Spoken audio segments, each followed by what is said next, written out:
Aliera of Wayrest, the runaway queen, the thief, the arms dealer, the uniter of Tamriel. I was actually in Daggerfall. My father, Akatosh, was in all of them. We used to beta test for Bethesda. So years later, it is massively popular, and I ran across this. I was like, oh my god, I'm so excited. So I decided to do some cooking videos for them. Put them up on YouTube, not be too specific, and just, kind of encourage you to go ahead and follow along. Have an idea of how to make medieval fare for your, your get-togethers, whether it's a Game of Thrones prequels is coming up, or, that you just want to have a D&D night where you have something that might be out of a D&D style tavern. So we decided to do baked White River salmon. You can see how that's supposed to turn out. It's got a little bit of a poor boy, I think they're technically called po' boy style, for how it's cooked. But everything out of Tamriel is got, it has a distinctive Russo tone to it. My boyfriend is Russian, so I am kind of blown away by how well the cooking is going over with the spices and whatnot that they use. But this one is baked White River salmon. Salmon can be seen leaping up in the current of the White River in great numbers, making them a popular ingredient for cooking. There are myriad of ways to catch them. Arrows and bolts work well, but a skillfully deployed destruction spell can yield a number of fish quickly. I've heard that this is true with grenades. Simply baking the fish with some herbs will result in a delicious meal, but nobles often preferred it baked into a pastry case. So we're going from a very direct route to something slightly more refined. So rather than comment on medieval fishing methods in a fantasy setting, apparently magic can do some things to your culture.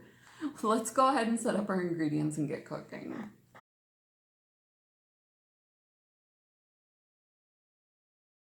Okay, so we are gonna do the baked White River salmon. It will turn out like this. You're looking at some very simple ingredients.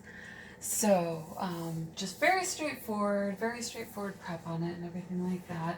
Phyllo dough is the best stuff on the face of the planet. So when I saw that it called for it, I was super excited because that is actually just an incredible ingredient to work with.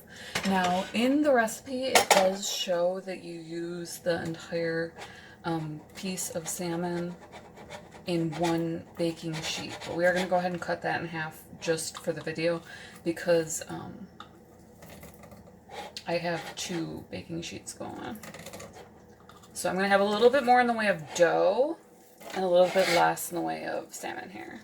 So I think I would remember how to do this. Oh, let me start this side, that's why. If I had a meat knife, right? My kingdom for it. Okay. I'll just do that off camera. So all that we're really going to do here is dice up some carrots and leeks. I wonder if I can get a better angle on this. Checking the camera here and balancing it on the burner is not working for me. So we're going to dice up some carrots and some leeks. Very straightforward here. We're going to start our butter back up. So that's going to be warming up nicely. Rewarming. Whatever. I was trying to do, unfortunately, the potatoes at the same time as the salmon. So it's been a little bit interesting trying to break it into 2 videos when it actually is winding up more like one. So that just is what it is. Alrighty.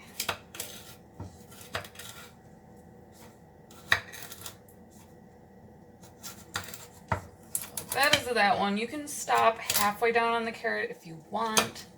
In the picture, they were diced fairly finely. Not a mince. That's a little bit more where you get it to where it's actually flaky. So what I decided to do with a carrot this size is go halfway down on only one side of it. And you'll see I'm twisting my knife, and that is because it's a little bit easier to, if you have something that snaps at the proper angle, you can twist the knife in it and it actually cracks along that angle. So probably should have cut that a little further down. Either way, so we've got our butter heating up nicely. What we're going to do is dice these guys up, toss it in the butter, and then we're going to saute them down. And that gives it a great flavor because it makes it softer. Then we're going to bake them. So like with the twice baked potatoes, you're going to get a very, very mushy vegetable, which is, again, standard tavern fare. You have, pottages and over-the-cook fires and that sort of thing. So I can see where they're trying to replicate the texture and whatnot that you would find. What you would actually do with these is just cook them all day. And that's, that's my take on it. I have no problem doing it this way because, it's just so much more fun. And it's a quick dinner. So if for any reason you have, a last minute dinner plan or anything like that, and you decide, hey, we're going to do the Elder Scrolls cookbook, or whichever it is, because she did Game of Thrones too. I think she also did Fallout 76. Most of your stuff, if you have a crock pot, you can just throw the veggies in with your butter and just cook them on down. Like, turn up the heat, not to the point where your butter will brown, but turn up the heat and it'll go right on in there. Now, I pre-cooked these leeks because I do run into this problem where they're just kind of mushy. And I was hoping that would help, or excuse me, where they're hard to cut because they're fibrous. And I was hoping that would help with them. Clearly it doesn't. So my recommendation is to not pre-cook the leeks. You do want to chop them even if you are putting them into a crock pot. Go ahead and chop them first. This is kind of a failed experiment there. I'm probably going to have to use a serrated knife on this, so that'll be fun.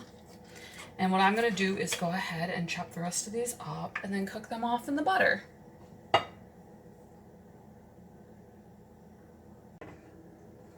Okay, so we have, a nice finish on these where they're nice and mushy.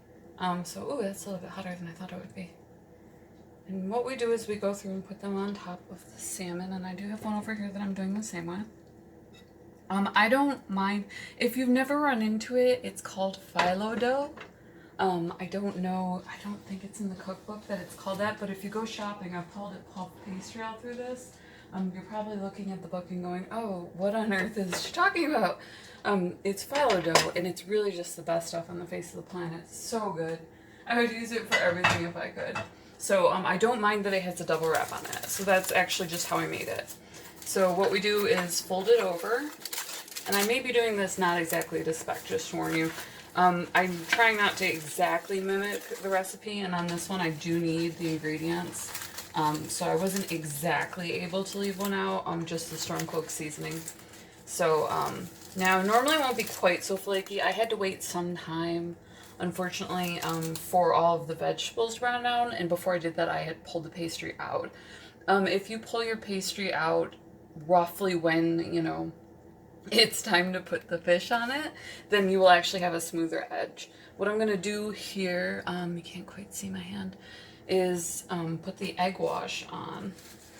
So that will give it a very nice brown. You can use a basting brush. Unfortunately, I had a very nice kitchen when or at least kitchen utensils. The kitchen was pretty good too. When I lived with my ex-husband, he went from line cook to gourmet chef, head chef, like the works, learning the whole thing. I know a little bit about gastronomy, like the works. It was so great, and I got to learn with him.